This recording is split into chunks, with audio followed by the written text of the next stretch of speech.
Olá, gente linda, maravilhosa, sabe? Quero cumprimentá-los com a paz do Senhor que ultrapassa qualquer entendimento. Quero falar com vocês que hoje nós estamos entrando no capítulo 10.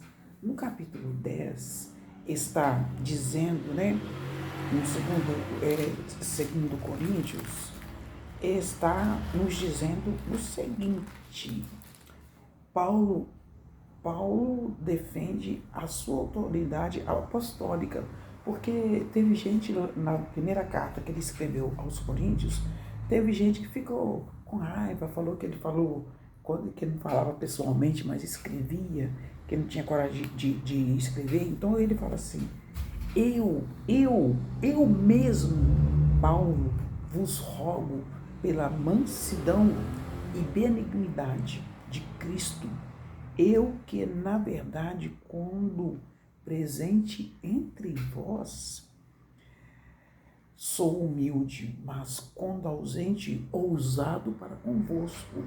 Como se diz, quando eu estou com vocês, né, eu, eu sou humilde, mas quando eu estou longe, eu sou ousado. Porque ele teve que chamar a atenção, que estava acontecendo algumas coisas desagradáveis e tudo, e estava vendo algumas coisas mas que o povo não estava legal na igreja, estava misturando as coisas, mas aí ele falou assim, né?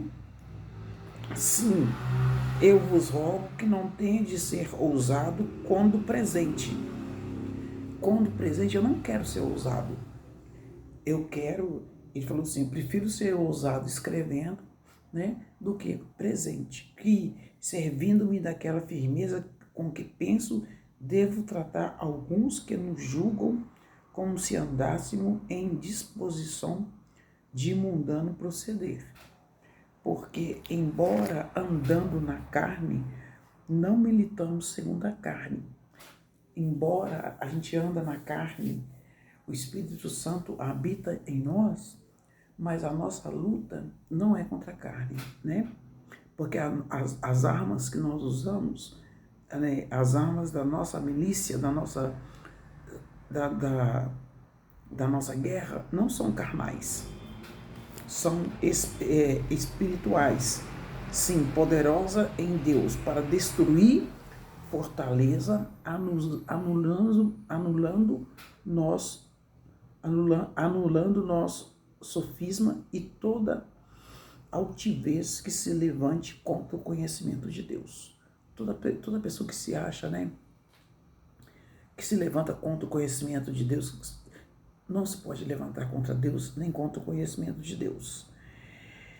E com toda altivez que se levante contra o conhecimento de Deus, e levando cativo todo pensamento à obediência a Cristo. Que o nosso pensamento possa estar preso em Cristo,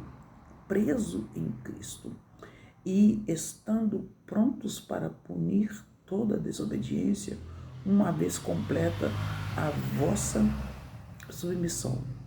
Observai o que está evidente. Se alguém confia em si, que é de Cristo, pense outra vez.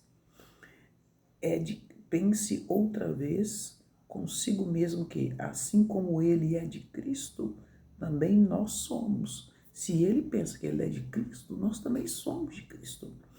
Então, deveria haver um respeito mútuo, né?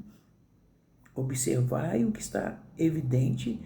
Se alguém confia em si, que é de Cristo, pense outra vez consigo mesmo que, assim como ele é de Cristo, nós também somos. Porque se eu me gloriar um pouco mais a respeito da nossa autoridade, qual o Senhor nos conferiu para edificação e não para destruição vossa.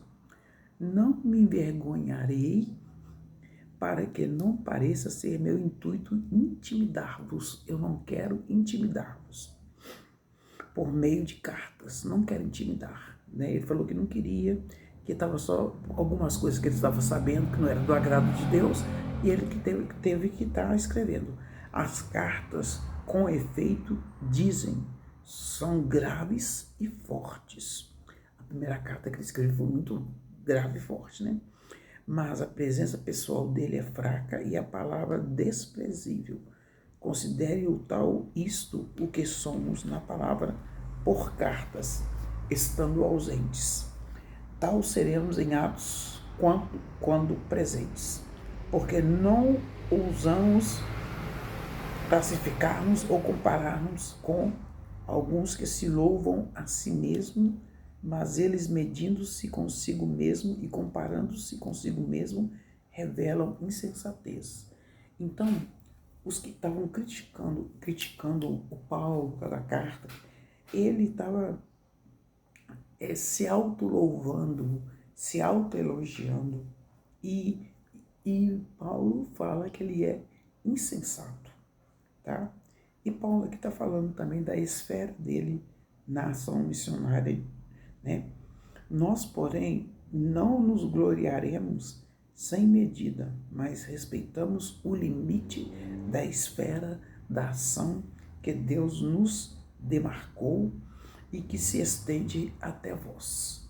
Então, qualquer ação sobrenatural, devemos glorificar ao nosso Deus em tudo, dai graças, porque não ultrapassamos os nossos limites como se nós devêssemos chegar até vós, posto que já chegamos até vós com o Evangelho de Cristo. Não nos gloriamos fora de medida nos trabalhos alheios, e tendo a esperança de que, crescendo a vossa fé, seremos sobremaneira engrandecidos entre vós, dentro da nossa esfera de ação, a fim de anunciar o Evangelho para além das vossas fronteiras. Sim, com isso nos gloriamos de coisa já realizada em campo alheio. Aquele, porém, que se glorie-se no Senhor, tá? Se você for gloriar de alguma coisa, se eu for gloriar de alguma coisa, que eu glorio no Senhor. Louvado seja Deus. A irmã foi curada lá na igreja de câncer. Louvado seja Deus. Aquele, porém, que se glorie-se no Senhor, porque não é aprovado que a si mesmo se louva, sim, aquele a quem o Senhor louva. A pessoa foi curada lá na igreja, igual a jovem que foi curada de câncer lá na igreja. Aí a gente fala assim, foi porque nós oramos e tudo. Não, isso, nós podemos nos auto-vangloriar. Mas toda a honra e toda a glória pertence a Deus. O sobrenatural de Deus aconteceu porque Deus quis e não por causa das nossas orações.